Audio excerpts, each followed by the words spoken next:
Vamos. Então vamos lá.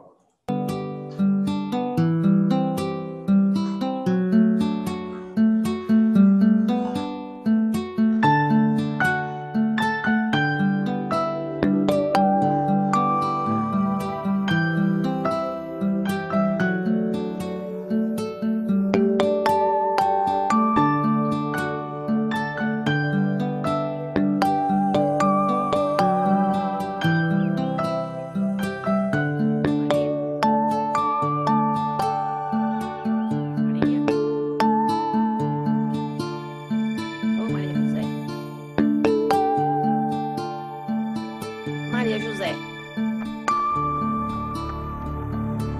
Oh, Maria José, tu não tá me ouvindo chamar, não, Maria? Tu não sabe que aqui não é lugar pra tu ficar agora? Em vez de ficar perdendo tempo desenhando o nome, vai lá pra fora arranjar o que fazer, vá. Tem um pátio pra varrer, tem que levar água pros bichos. Vai, menina, vê se tu me ajuda, Maria José.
Benção, pai.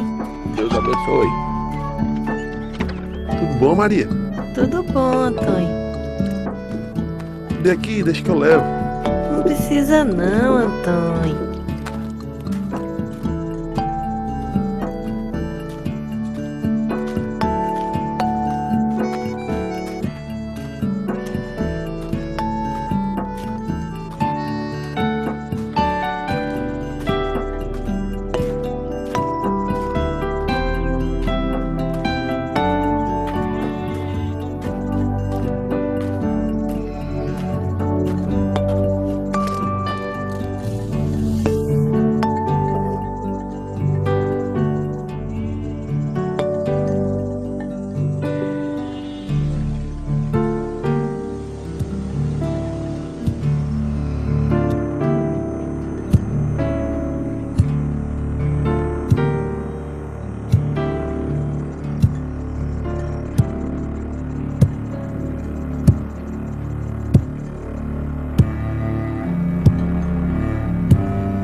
Benção, mãe. Benção, mãe. Benção, mãe. Benção, mãe. Benção. Benção, mãe. Benção, mãe. Deus abençoe. Deus abençoe.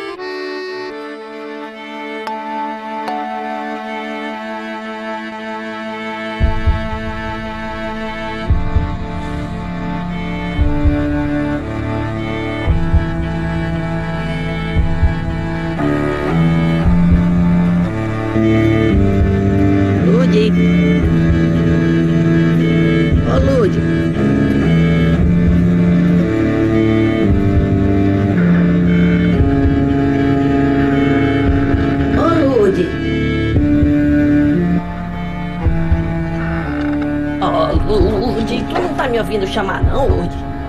Tu não sabe que aqui não é lugar pra tu ficar agora? Em vez de ficar perdendo tempo desenhando o nome, vai lá pra fora arranjar o que fazer lá. Tem um pátio pra varrer, levar água pro bicho. Vai, menina! Vê se tu me ajuda, Lourdes. Fica aí fazendo nada. Desenhando o nome.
Beleza, pessoal.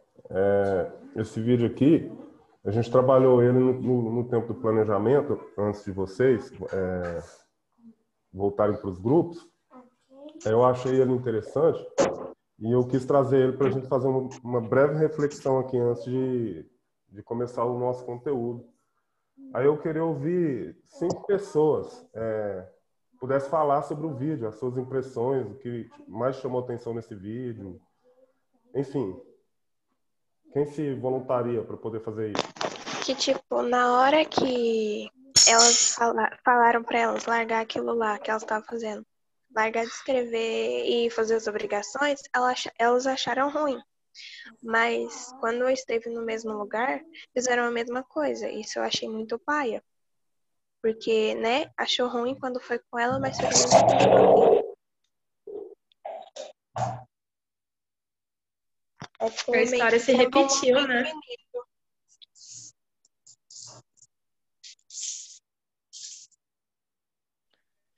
Professor, eu acho que seu microfone está desligado. Desculpa. Um de cada vez. Kaline, você quer falar? Porque eu vi seu microfone aberto. Vamos lá, outra pessoa. Foi uma Professor, história posso falar? passada de geração em geração? Sim, eu acredito que sim. Mas tá desativado, professor? Yasmin, pode falar. Eu trabalho na Lan House, né? E esses dias eu tava fazendo inscrições em SEGE, né? Para as pessoas concluírem o ensino médio e concluir os estudos.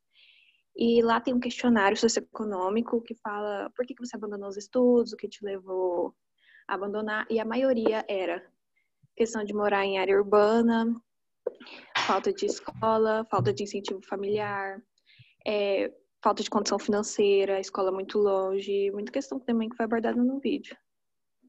Falta de apoio dos pais, apoio familiar. Certo. E realmente o que a gente observa, o que salta aos nossos olhos pelo vídeo é isso mesmo. Aquelas meninas lá, elas foram, digamos, os sonhos delas foram engolidos por tudo que tinha ao redor deles, a vida que elas levavam ali naquela região, né? Isso. Mais uma.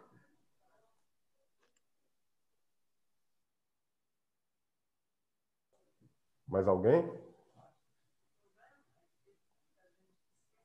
Bom, por esse vídeo, nós podemos trabalhar uma série de temas, né? Mas como nós estamos no início do ano letivo, a gente pode trazer ele justamente para essa questão dos sonhos, né? que a gente pode alcançar através da educação. Bom, no dia que a gente estava vendo esse vídeo, uma das reflexões que eu achei mais interessantes foi a questão da janela, e essa janela representando os sonhos, né? Uma janela por onde a gente enxerga os nossos sonhos. E como a gente viu no vídeo, as duas garotinhas, elas estavam escrevendo por uma janela. E nós podemos perceber, como já foi dito aqui, que de geração em geração aquela família, infelizmente, ia reproduzindo o que eles tinham mesmo para viver, aquela realidade ali, uma realidade de miséria, uma realidade de seca, né? Porque ali eles estavam no sertão e praticamente não chovia. E a questão do sonho de estudar, do sonho de escrever, se passa em uma janela, né? E eu queria que nós pudéssemos aproveitar as janelas que são abertas para nós e que a gente pudesse ir atrás dos nossos sonhos, sair por essa janela e ir atrás dos nossos sonhos, correr atrás dos nossos objetivos, né? Mesmo que as condições ao redor, elas contribuam para que esses sonhos não sejam alcançados. Acredito que seja muito possível isso acontecer.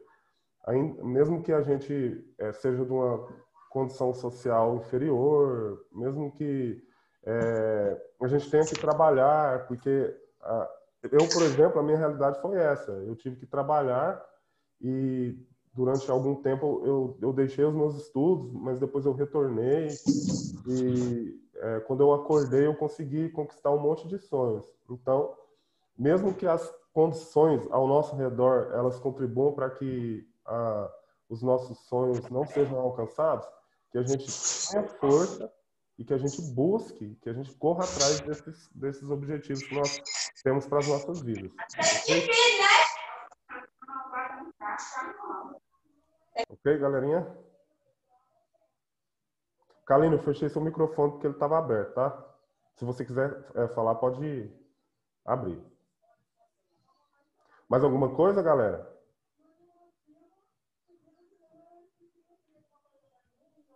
Não. Tá bom. Bom, eu quero fazer uma breve revisão aqui para que a gente possa trabalhar os conteúdos do terceiro ano.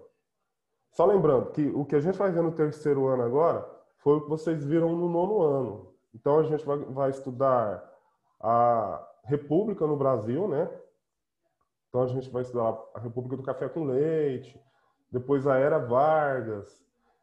Depois da Era Vargas, a gente vai estudar a República Populista. Depois nós estudamos a ditadura cívico-militar no Brasil. E, por fim, a gente estuda a República Nova, a Nova República, que é o período que a gente está vivendo agora, né? Onde a gente tem como presidente o Jair Bolsonaro. E esse período se inicia lá em 1989. Né? O primeiro político, o presidente civil eleito de forma direta pelo povo, foi o Fernando Collor de Mello. No que diz respeito à história mundial, história geral, a gente estuda Primeira Guerra Mundial, Segunda Guerra Mundial, a Revolução Russa, que é muito importante também para a gente entender, inclusive, o contexto atual nosso, político, de ideologias. A gente estuda também a Guerra Fria, a questão da globalização, né, a nova ordem mundial, enfim, nós vamos estudar muitas coisas esse ano. Mas a Guerra Fria é muito cobrada, né, no Enem? Sim, Guerra Fria é muito cobrada no Enem. E por isso a gente tem que ficar ligadinho nesses assuntos que a gente vai estar vendo agora, né? Nesse primeiro momento, através da aula remota, mas, se Deus quiser, em breve a gente retornando para a aula presencial. Então, antes de entrar nesse conteúdo, nós precisamos fazer uma breve revisão do que nós vimos no ano passado, né? Mesmo de maneira assim bem precária, né? Mas a gente acabou vendo. E a maioria de vocês que estão aqui participavam bastante, mesmo que fosse através de aula remota, vocês participavam bastante. Então, vou compartilhar outra tela aqui, só para a gente relembrar de algumas coisas. Conseguem ver aí? Sim. Beleza. É. Certo. Então, à medida que vocês também tiverem dúvida, quiserem perguntar alguma coisa, pode interromper, tá? Bom, ano passado, especialmente no segundo ciclo, nós estudamos o antigo regime e a saída do antigo regime através do iluminismo. E depois estudamos a Revolução Francesa. Bom, o iluminismo ele foi uma corrente filosófica que surgiu para combater o que as pessoas chamavam na época de antigo regime, ou melhor, que os historiadores chamam hoje de antigo regime, que era um modelo político, econômico, social, que vigorava ali no período da Idade Moderna, né? Foi um período posterior à Idade Média. E 3 teóricos contribuíram muito para que o antigo regime surgisse, que foram esses 3 teóricos aqui: o Nicolau Maquiavel, o Jacques Bossuet e o Thomas Hobbes. Esses 3 teóricos deram muito poder, através dos pensamentos deles, eles deram muito poder aos reis da época, né? Então, os reis governavam de forma absoluta. Eles governavam acima da lei e não respeitavam, né, a vontade da maioria. Pelo contrário, eles defendiam principalmente os interesses da igreja, que eram representados pelo clero, a classe social conhecida como clero, e os interesses da nobreza, né, os nobres daquela sociedade, as pessoas que tinham mais condições financeiras.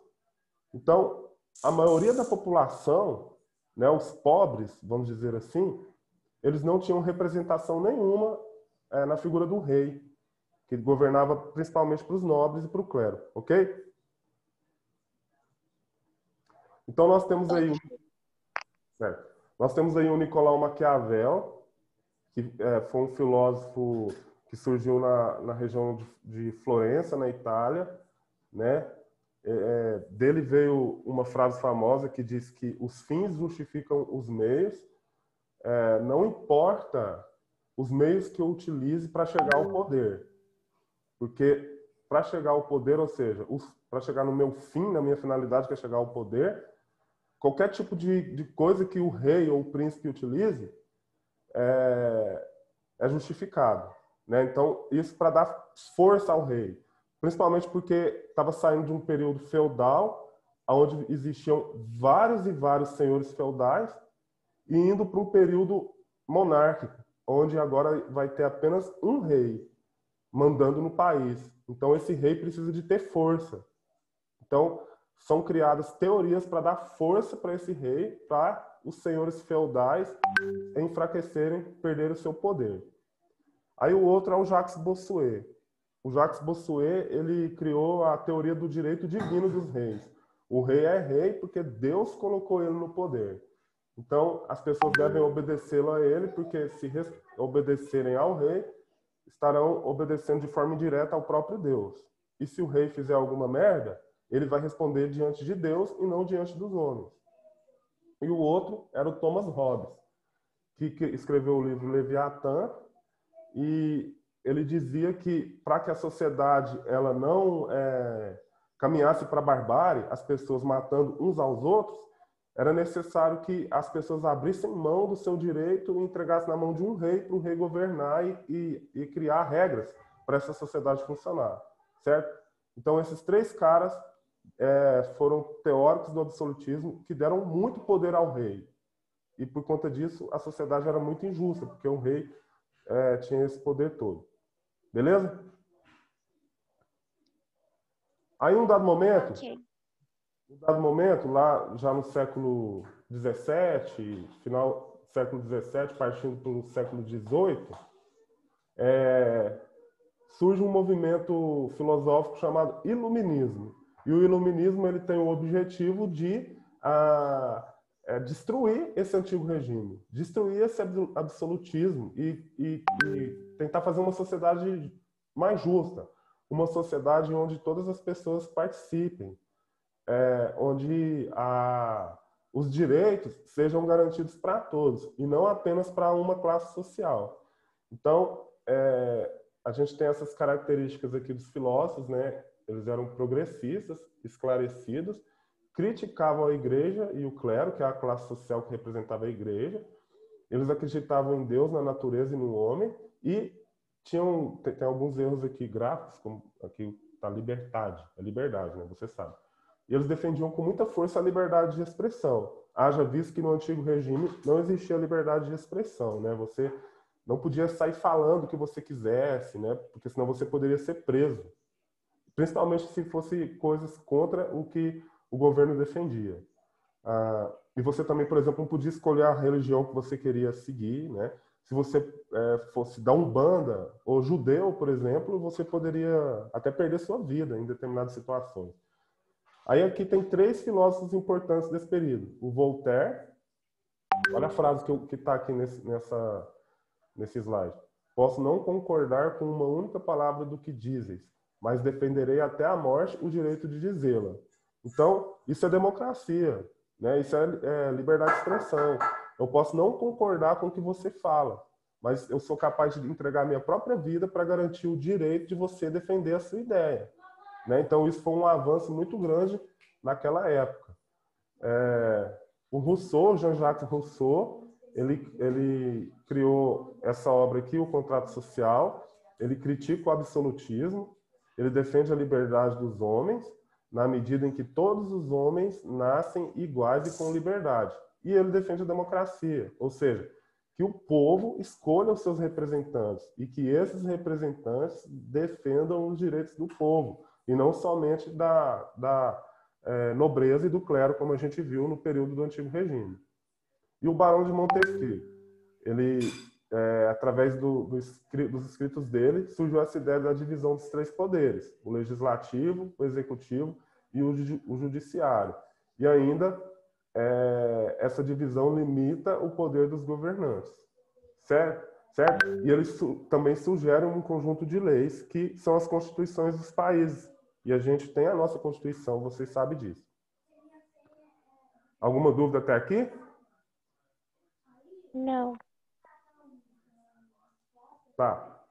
E aí, depois de ver todos esses dois, essa diferença entre o antigo regime e o iluminismo, vamos ver aqui como que era, ou melhor, relembrar como que era uma sociedade do antigo regime. A gente tem o primeiro estado acima, né, o clero, o segundo estado, que é o rei e a nobreza, em segundo plano, e o terceiro estado, que é o povão, né? E esse terceiro estado, ele não tem privilégio nenhum, ele não possuía privilégio nenhum. E era o terceiro estado que pagava os impostos para garantir o funcionamento do primeiro e do segundo estado. No próximo slide aqui, a gente tem uma exemplificação da sociedade francesa nessa época. O primeiro estado era 1% da população, o segundo 2%, e o terceiro estado representava 97%. O primeiro e o segundo estado tinham acesso às terras, aos cargos, ao prestígio, ao privilégio, e não pagavam impostos. Eles tinham isenção fiscal. O terceiro estado era representado pelos camponeses, os sans-culottes, que era uma classe social de pessoas também menos privilegiadas. Depois a gente pode até falar um pouquinho sobre esse sans-culottes. E a burguesia. Eles tinham obrigações e pagavam os impostos para sustentar o primeiro e o segundo estado, certo? Então, o iluminismo surgiu para acabar com isso aqui, para mudar essa situação. Eles não queriam mais essa sociedade injusta, essa sociedade desigual, como a gente pode ver. E esse último slide aqui exemplifica isso. A gente tem esse senhor aqui, esse velhinho aqui, representando o terceiro estado, carregando em suas costas o primeiro estado, o clero, e o segundo estado, a nobreza, ou seja, essa imagem representa que o terceiro estado sustentava, carregava nas costas as demais classes sociais. Certo? Certo. Alguma pergunta? Não. Bom, galera, então, nessa aula de hoje, a ideia era realmente relembrar isso, relembrar o que foi o antigo regime, os teóricos absolutistas, relembrar o que foi o iluminismo e alguns teóricos iluministas e dar uma olhada nessa sociedade do antigo regime, como era uma sociedade desigual. Na próxima aula, a gente vai fazer uma revisãozinha da Revolução Francesa e as consequências dessa revolução para o mundo, principalmente para o Brasil, porque o nosso foco no primeiro momento vai ser a história do Brasil, então a gente precisa relembrar essas questões, beleza? Olha só, para hoje eu vou deixar lá no grupo agora uma pequena atividadezinha, bem simplesinha, para vocês exercitarem isso que a gente viu nessa aula de hoje. Certo? Alguém quer falar alguma coisa? Tem alguma dúvida? Quer deixar alguma mensagem para os colegas? O que é Sangulates? Sanculotes? Isso. Deixa eu voltar naquele slide lá. Tá vendo o slide? Sim. Tá, o culote é essa parte aqui da roupa do nobre. Como se fosse um meião, tá vendo? Sim. O sans-culotte era o cara que não usava essa parte. Era como se fosse uma diferenciação social dele. Ele era um cara de uma classe social inferior, então ele não utilizava isso. Ele era por isso que ele era do terceiro estágio. Ele era, ou melhor, terceiro estado. Ele era de uma classe, digamos, subalterna, né? Ele não tinha privilégios sociais, digamos assim, naquela sociedade. Certo? Certo. Mais alguma pergunta? Não. Beleza, eu vou fazer um print aqui para marcar também a frequência de vocês aqui, tá? Feito o print. Aí eu já vou mandar lá no grupo, tá bom? Quero agradecer a participação de vocês, tá bom? Muito obrigado. E a gente se vê na próxima aula, tá? Tá. Tchau, Qual galera. que vai ser a próxima aula? Bom, segundo esse horário que eles passaram provisório, será na terça-feira da semana que vem novamente, né? Mas a gente não sabe, sempre está mudando. Tá bom? Tá bom. Então, tchau, tchau. Tchau.